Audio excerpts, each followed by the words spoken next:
So good afternoon students. आज हम start करने जा रहे हैं केमिस्ट्री का नया चैप्टर नंबर 5, जिसका नाम है आपका स्टेट्स ऑफ मैटर। ठीक है, तो स्टेट ऑफ मैटर को स्टार्ट करने से पहले ये तो सबको पता है कि व्हाट इज मैटर। मैटर होता क्या है? Anything which occupy space and have some mass is called matter. जैसे आपका ये नोटबुक हो गई, आपका पेन हो गया, ब्लैक बोर्ड हो गया, ये बेडशीट हो गई, कुछ भी हो गया। ठीक है, तो उसको हम क्या बोलेंगे? मैटर। अब मैटर का हमने फिजिकल क्लासिफिकेशन पढ़ा था। फिजिकल प्रॉपर्टीज के बेसिस पे जो क्लासिफिकेशन दिया गया था मैटर का, तो मैटर की 3 स्टेट बताई गई, that is solid, liquid and gas. वैसे इनके अलावा अभी 2 स्टेट भी डिस्कवर हो चुकी हैं, जिनका नाम है आपका प्लाज्मा एंड बोस-आइंस्टीन कंडेंसेट। उनके बारे में इतनी ज्यादा इंफॉर्मेशन अवेलेबल नहीं है बेसिकली, तो मेनली हम जो 3 स्टेट हैं उन्हीं को कंसिडर करते हैं, that is solid, liquid and gas. तो सॉलिड भी सबको पता है क्या होता है, which have definite shape and definite volume. और सेकेंडली ये बात याद रखनी है कि सॉलिड के बीच में क्या है, पार्टिकल बहुत पास होते हैं, जिनकी वजह से क्या है, पास रहेंगे तो उनके जो पार्टिकल्स हैं उनके बीच में जो फोर्स है वो क्या होता है, स्ट्रांग होता है। ठीक, नेक्स्ट है आपका लिक्विड। लिक्विड क्या होते हैं आपके, डेफिनेट वॉल्यूम होगा बट कोई डेफिनेट शेप नहीं होती उनकी। जिस कंटेनर में आप डालते हो उसी कंटेनर की शेप वो ले लेते हैं। ठीक है, तो लिक्विड की अगर मैं बात करूं तो लिक्विड के पार्टिकल के बीच में जो इंटरमोलिकुलर फोर्स होगा वो कंपैरेटिव सॉलिड के कंपैरिजन में क्या है, कम होगा, वीक होगा। ठीक, और गैसेस क्या होती हैं आपकी, which neither have definite shape nor definite volume. ठीक है, तो उनको क्या बोलोगे आप, गैसेस बोलोगे। ठीक, अब गैसेस के पार्टिकल क्या है, रैंडमली प्लेस होते हैं। मतलब आप एयर को ही देख लो, एयर में आपकी काफी सारी गैसेस हैं। अब ना तो उनका डेफिनेट शेप है, ना डेफिनेट वॉल्यूम है। सेकेंडली पार्टिकल्स भी क्या है, बहुत दूर दूर है। ठीक है, तो पार्टिकल्स बहुत दूर दूर होने की वजह से जो गैसेस हैं उनमें क्या है, इंटरमोलिकुलर फोर्स ऑफ अट्रैक्शन क्या है, सबसे ज्यादा वीक होता है। ठीक, अब नेक्स्ट देखेंगे मेनली हमारा जो चैप्टर है वो क्या है, नाम क्या था, स्टेट ऑफ मैटर। अब हमने मैटर की 3 स्टेट तो देख ली। अब सॉलिड स्टेट के बारे में ना आप पढ़ोगे 12th क्लास में। सॉलिड स्टेट एक नया चैप्टर आएगा आपका 12th क्लास का, पहला चैप्टर है, तो उसके बारे में आप सारा का सारा सॉलिड्स की प्रॉपर्टी को डिस्कस करोगे। ठीक है, नेक्स्ट है आपका लिक्विड। लिक्विड के बारे में भी आप मेनली 12th क्लास में पढ़ते हो, थोड़ा बहुत इस चैप्टर में भी पढ़ोगे बट इतना मेन फोकस नहीं होगा लिक्विड स्टेट पे। मेन जो आएगा आपका वो क्या आएगा, आप इस चैप्टर में किसके बारे में पढ़ोगे, मेनली गैसेस के बारे में पढ़ोगे, इनकी प्रॉपर्टीज क्या क्या हैं। ठीक है, प्रेशर, वॉल्यूम, टेम्परेचर, इनका क्या इफेक्ट पड़ता है गैसेस की प्रॉपर्टीज पे। प्रेशर, वॉल्यूम और टेम्परेचर गैसेस के कैसे एक दूसरे को इंटर रिलेट करते हैं, कैसे एक दूसरे पर डिपेंडेंट हैं, कैसे वेरी करते हैं। ठीक है, जैसे आपको पता है, आपने क्या करा, एक कंटेनर लिया। ठीक, अब इस कंटेनर में आपने क्या है, गैस फिल कर दी, तो आपको पता है अगर आप प्रेशर अप्लाई करोगे, प्रेशर ऊपर से लगा रहे हो, पुश कर रहे हो, इसको प्रेशर लगा रहे हो, तो इसका जो वॉल्यूम है गैस का, मान लो अभी आपकी गैस का जो लेवल है वो कहाँ तक है, यहाँ तक फिल था हमारा। ठीक है, इसका मैंने मान लिया इतना वॉल्यूम हमारे पास क्या हो गया, V1 हो गया। ठीक है, अब आपने जैसे प्रेशर अप्लाई करा तो सबको पता है गैस के पार्टिकल क्या है, प्रेशर अप्लाई करने पे क्या है, पास आएंगे तो गैस क्या है, कंप्रेस होगी, और कंप्रेस होने पे क्या है, आपका वॉल्यूम क्या होगी बेटा, डिक्रीज होगी। ठीक है, अभी अगर इतना वॉल्यूम था तो गैस के पार्टिकल पास आने की वजह से उनके बीच का स्पेस घट गया और गैस क्या है आपकी कंप्रेस हो गई, और अब जो नया वॉल्यूम निकल के आया वो कितना था, इतना हो गया। तो कैसे प्रेशर के अकॉर्डिंग आपका वॉल्यूम चेंज हो रहा है, अभी आपने देखा कि प्रेशर बढ़ाया तो वॉल्यूम घट गया। तो प्रेशर और वॉल्यूम क्या है, गैस के इनवर्सली रिलेटेड है एक दूसरे से। ठीक है, सॉलिड में लेकिन प्रेशर का इतना इफेक्ट पड़ता नहीं है। क्यों नहीं पड़ता, क्योंकि सॉलिड के केस में अरेंजमेंट कैसे होता है, पार्टिकल का बहुत पास होते हैं, इनके बीच में स्पेस तो होता नहीं है। तो सॉलिड कैसे होते हैं, बेसिकली पार्टिकल्स के पास होने की वजह से एक तो इनका फोर्स ऑफ अट्रैक्शन क्या होगा, वो स्ट्रांग होगा, और सेकेंडली अगर आप प्रेशर अप्लाई करोगे ऊपर से तो पार्टिकल पहले से ही पास है तो और क्या पास आएंगे वो। ठीक, तो इसलिए बोल भी दे देते हैं कि सॉलिड आपके कैसे होते हैं, इनकम्प्रेसिबल होते हैं, आप उनको कंप्रेस नहीं कर सकते हो। ठीक है, तो बेसिकली मैंने अभी बताया कि इस चैप्टर में आप मेनली कौन सी स्टेट के बारे में स्टडी करोगे, मैटर की गैसियस स्टेट के बारे में स्टडी करोगे। ठीक है, अभी मैंने बताया कि प्रेशर और वॉल्यूम का कैसे इंटर रिलेट कर रहे हैं, प्रेशर बढ़ाया तो वॉल्यूम घट गया है, ऐसे टेम्परेचर और वॉल्यूम कैसे इंटर रिलेट कर रहे हैं, ऐसे टेम्परेचर और प्रेशर कैसे इंटर रिलेट कर रहे हैं। बेसिकली गैसेस की क्या है, प्रेशर, वॉल्यूम और टेम्परेचर, ये कैसे एक दूसरे पे डिपेंड करते हैं, कैसे एक दूसरे के साथ वैरी करते हैं, इसके लिए कुछ ना कुछ आपके क्या दिए गए थे, गैसियस लॉज दिए गए थे। तो बेसिकली पहले आपको क्या करना है, उन गैसियस लॉज के बारे में पढ़ना है। ठीक है, तो स्टार्ट करते हैं हम वहीं से। इसमें छोटा सा एक टॉपिक हो रहा है आपका, क्या है, इंटरमॉलिक्यूलर फोर्सेस। इंटरमॉलिक्यूलर, इंटर मतलब इनसाइड, मॉलिक्यूलर मतलब मॉलिक्यूल्स। तो मॉलिक्यूल्स के इनसाइड लगने वाला मतलब मॉलिक्यूल्स के आपस में लगने वाला फोर्स जो होगा उसको क्या बोलोगे आप लोग, इंटरमॉलिक्यूलर फोर्स बोलोगे। ठीक, अब इसके डिफरेंट डिफरेंट टाइप हैं, dipole dipole interaction, dipole induce dipole, dispersion और लंदन फोर्सेस। तो ये सब समझने के लिए आपको पहले तो इन टर्म्स को समझना पड़ेगा कि आपके डाइपोल होता क्या है, डाइपोल मूवमेंट होता क्या है। ठीक है, या पोलर और नॉन पोलर मॉलिक्यूल्स आपके होते क्या है। तो बेसिकली पोलैरिटी के बारे में आप पढ़ोगे चैप्टर नंबर 4 में, वहीं पे मैं इनको भी डिस्कस कर लूंगी। ठीक है, टाइप ऑफ इंटरमॉलिक्यूलर फोर्सेस को। तो डायरेक्टली अभी हम स्टार्ट करते हैं फ्रॉम द गैसियस लॉज। ठीक, तो पहला जो हमारा गैसियस लॉज था वो क्या था, हमारा बॉयल्स लॉ। बॉयल्स लॉ, ठीक है, नाम क्या है, बॉयल्स लॉ। तो बॉयल्स लॉ आपका क्या कहता है, बॉयल्स लॉ आपका किस किस के बीच में रिलेशन बताएगा, आपका प्रेशर और वॉल्यूम के बीच में रिलेशन बताएगा बॉयल्स लॉ। और बॉयल्स लॉ में क्या है, आपका टेम्परेचर क्या है, कांस्टेंट रहता है। ठीक, तो बॉयल्स लॉ आपका क्या कहता है, that the volume of a given mass of a gas is inversely proportional to the pressure at constant temperature. कि जो वॉल्यूम है किसी भी गैस का वो क्या है, volume of a given mass of a gas, volume है जो किसी भी गैस का वो क्या है, inversely proportional to the pressure. Inversely proportional का साइन लगाया, मतलब प्रोपोर्शनैलिटी और 1/p। ठीक है, तो ये क्या है, आपका इनवर्स रिलेशन है।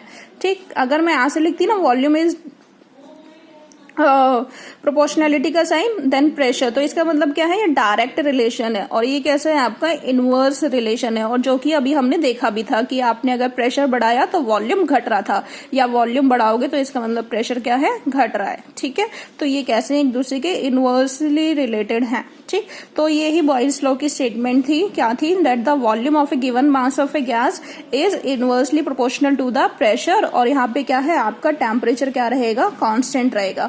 अगर आपको याद रखना है तो आप बॉयल किसके लिए होता है, बॉइलिंग के लिए आप यूज करते हो। ठीक है, तो वहां से सिमिलर सा वर्ड है। और बॉइलिंग पे क्या है, टेम्परेचर से रिलेटेड होता है एक तरह से ना आपका बॉइलिंग का फिनोमिना। तो टेम्परेचर क्या है, कांस्टेंट है, ये चीज आपको याद रखनी है। बॉइल्स में बॉइलिंग, तो बॉइलिंग किसके रिलेटेड है, टेम्परेचर के रिलेटेड, तो उसको कांस्टेंट रख देना है आपको। ठीक, अब जब भी आप ये प्रोपोर्शनैलिटी का साइन हटाते हो तो आप एक कांस्टेंट लेके चल रहे हो। वो एक कांस्टेंट मैंने क्या मान लिया, k मान लिया। तो मेरे पास क्या आया, v is equal to k into 1/p। ठीक, अब मैं प्रेशर को इधर ले गई तो मेरे पास क्या आ गया, आपके पास pv is equal to k, where k is the constant. ठीक, तो मैं ये बोल सकती हूँ that the product of pressure and volume is always constant. ठीक, the product of pressure and volume of any gas is always constant। अब मान लो मेरे पास एक कंटेनर में एक गैस थी जिसका क्या था, प्रेशर क्या था आपका P1 और वॉल्यूम क्या था उसका V1।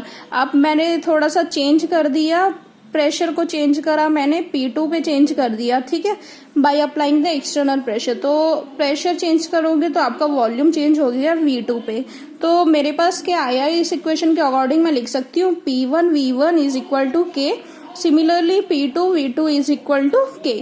अब देखो, ये मान ली मैंने इक्वेशन नंबर फर्स्ट और ये हो गई इक्वेशन नंबर सेकेंड। तो इन दोनों को अगर मैं कंपैरिजन करूं तो मैं मान सकती हूँ कि that P1 V1 is also equal to P2 V2। ठीक, मतलब A is equal to B, A is equal to B, C is equal to B। तो A और C भी क्या है, आपस में इक्वल होंगे। तो that means P1 V1 is equal to P2 V2। और कब, at constant temperature. P1 V1 क्या थी, इसकी इनिशियल स्टेट, और P2 V2 क्या थी, आपकी फाइनल स्टेट। ठीक है, अब नेक्स्ट क्या है आपका सिग्निफिकेंस ऑफ बॉयल्स लॉ, कि इसका यूज कहाँ पे करते हो आप लोग। तो बॉयल्स लॉ के अकॉर्डिंग अभी हमने देखा कि यहाँ से ना आप इसको वॉल्यूम को लिख दो डेंसिटी के टर्म में। अगर आप लिखोगे वॉल्यूम को तो आप इसको ऐसे लिख सकते हो, क्योंकि आपके पास क्या होता है, आपके पास density D is equal to किसके बराबर होती है, मास अपॉन वॉल्यूम। तो यहाँ से आपका वॉल्यूम किसके बराबर आया, therefore volume is equal to mass upon density. तो ये वॉल्यूम वाली टर्म को मास अपॉन डेंसिटी की फॉर्म में मैं इसमें पुट कर देती हूँ आपको ना। ठीक है, तो मैंने लिख दिया that is m/d is equal to k into 1/p।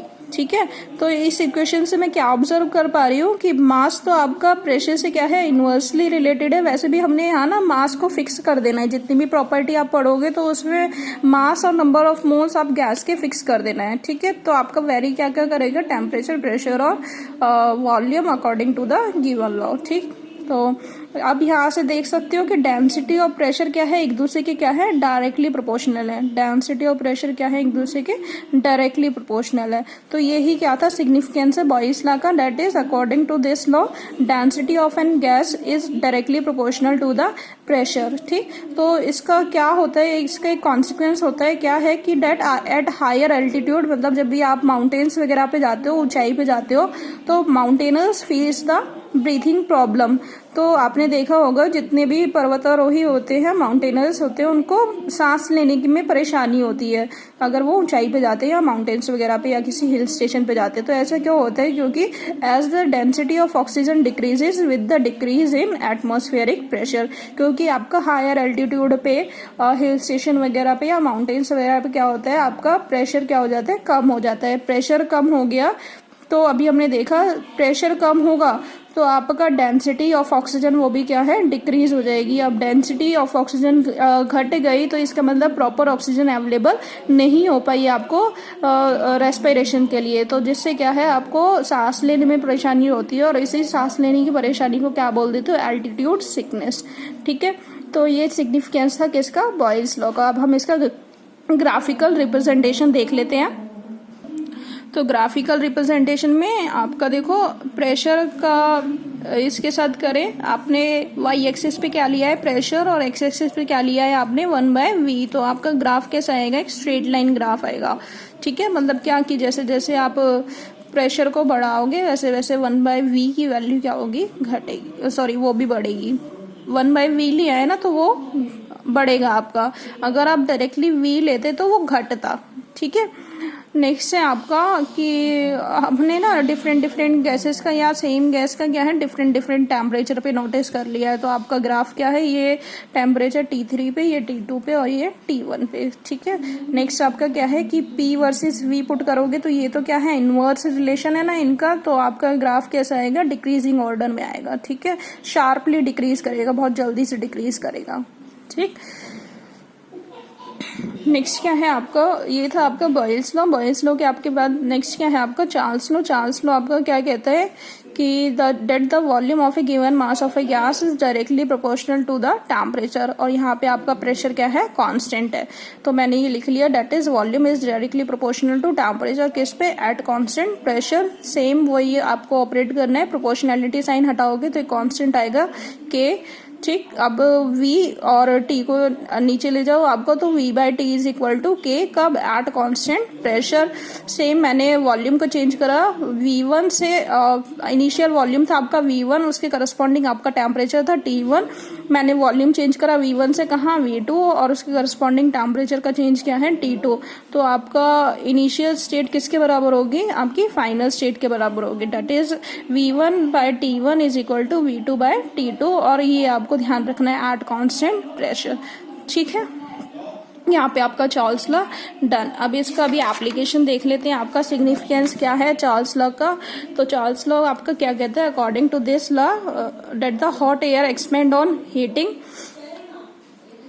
Hot air मतलब आपने एक सिलेंडर लिया, एक कंटेनर लिया आपने, इस कंटेनर में क्या है आपने गैस फिल कर दी, तो गैस के मॉलिक्यूल रैंडमली प्लेस है। ठीक है, अब इस गैस का पर्टिकुलर वॉल्यूम था क्या, V1। ठीक, और उसके करस्पॉन्डिंग टेम्परेचर था आपका T1। अब आपने हीट प्रोवाइड करके टेम्परेचर को चेंज कर दिया किसमें, T2 में। तो आप देखोगे कि जैसे ही आप इसको हीट प्रोवाइड करोगे तो गैस के मॉलिक्यूल क्या गेन करेंगे, उस टेम्परेचर को गेन करेंगे in the form of energy. और जैसे ही इन गैस के मॉलिक्यूल्स को एनर्जी मिलेगी तो ये क्या करेंगे, इनका मोशन बढ़ जाएगा। ठीक है, आपने पढ़ा है ना, kinetic energy is directly proportional to temperature. तो जैसे ही टेम्परेचर बढ़ेगा तो काइनेटिक एनर्जी जो आपकी किसके रिगार्डिंग होती है, मोशन के रिगार्डिंग होती है किसी भी चीज के।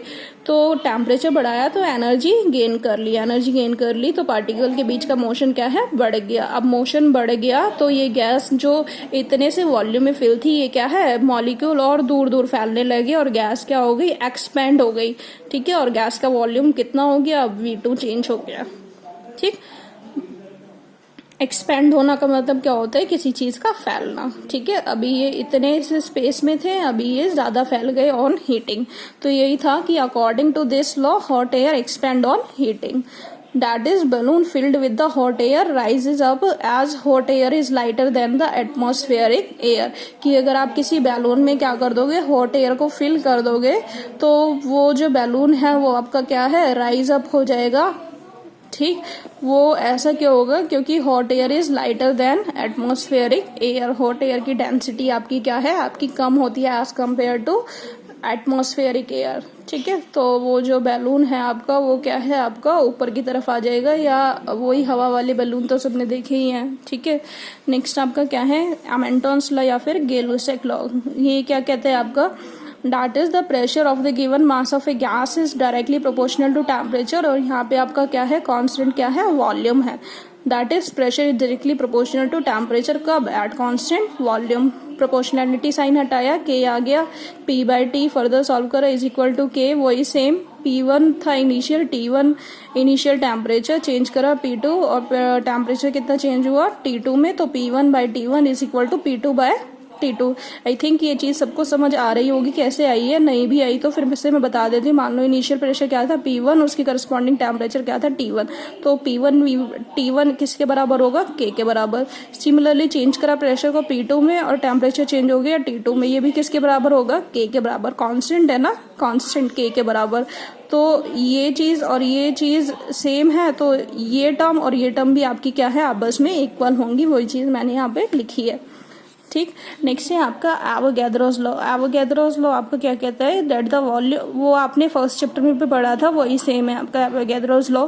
That is the volume of a given mass of a gas at similar condition of temperature and pressure contain the equal number of molecules। तो बेसिकली क्या है, that is the volume of any gas is directly proportional to the number of molecules। ठीक है, तो V is equal to, वही proportionality sign हटाया तो आपका K कांस्टेंट आ गया, K इंटू एन। आप चाहे तो यहाँ से कर लो, आप चाहे तो फर्स्ट यूनिट से कर लो, वही सेम चीज है एवोगैड्रोस लॉ। ठीक है, तो आपका स्टैंडर्ड टेम्परेचर और प्रेशर दे दिया जाए तो आपने उसमें पढ़ा था ना कि 1 मोल किसके बराबर होता है, at standard temperature and pressure 1 mole किसी भी गैस का किसके बराबर होता है, 22.4 लीटर। और 1 मोल को अगर मैं मॉलिक्यूल की फॉर्म में देखूं तो 1 मोल में कितने मॉलिक्यूल होते हैं, 6.022 इंटू 10 की पावर 23 मॉलिक्यूल। तो 1 मोल इसके बराबर है और 1 मोल इसके बराबर है, तो वॉल्यूम और मॉलिक्यूल्स के बीच का रिलेशन आ गया, that is 22.4 litre will be equal to 6.022 into 10 की पावर 23 मॉलिक्यूल। ये मैं मान सकती हूँ। ठीक है, कब, बट कब, ये कंडीशन याद रखना है, at STP stand for standard temperature and pressure. अच्छा, अभी तक आपके पास 4 रिलेशन आ गए हैं इन 4 लॉज से, तो ये रिलेशन आपको ध्यान रखने